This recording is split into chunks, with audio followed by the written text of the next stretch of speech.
Imagine waking up one morning to the news that the government has abolished income tax.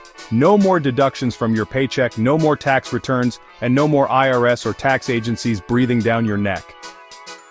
Sounds amazing, right? But what actually happens when a country gets rid of income tax? When a country abolishes income tax, several economic, social, and fiscal consequences follow. Here's what typically happens. Economic growth and investment is the first potential benefit. Imagine getting your entire paycheck without the government taking a cut. Sounds like a dream, right? Without income tax, you'd have more money to spend, save, or invest. Businesses might see a boom because people have more disposable income. That new car or dream vacation, suddenly it's within reach. And hey, simplifying the tax code would save everyone a ton of stress and paperwork. It would also attract foreign investment and talent, especially for high net worth individuals and businesses seeking tax-friendly environments. With more disposable income, consumer spending might rise, potentially boosting the economy. But before you get too excited, let's talk about the flip side. Income tax is a major revenue stream for most governments. Without income tax, the government loses a significant source of revenue, which can lead to budget deficits unless alternative funding methods are found. The government might hike up sales tax, property tax, or introduce new taxes altogether.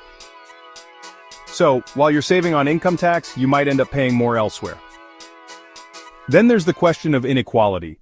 Income tax is progressive, meaning higher earners pay more. Without it, the gap between the rich and poor could widen.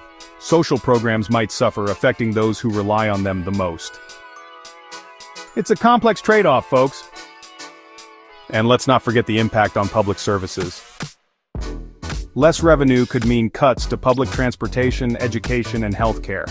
These are services many of us depend on daily. Abolishing income tax can stimulate investment and spending but requires alternative revenue sources to sustain public services. For example, countries like UAE, Saudi Arabia, and Qatar depend on oil revenue to fund the economy. Monaco and the Bahamas depend on tourism and business levies, while Singapore and some tax-free zones still collect revenue from businesses as corporate taxes and duties. The United States' recent plan to raise tariffs aligns with this approach. Tariffs or import duties generate revenue by taxing foreign goods. A no-income tax policy can be highly beneficial both for the economy and for individuals, as it allows people to keep more of their earnings, encourages investment, attracts businesses, and stimulates economic growth. However, for it to truly benefit the citizens, it must be properly structured with sustainable alternative revenue sources. The key is to balance government funding while ensuring that the financial benefits reach all citizens, rather than just the wealthy or businesses. Thanks for watching, and don't forget to like and subscribe for more finance insights.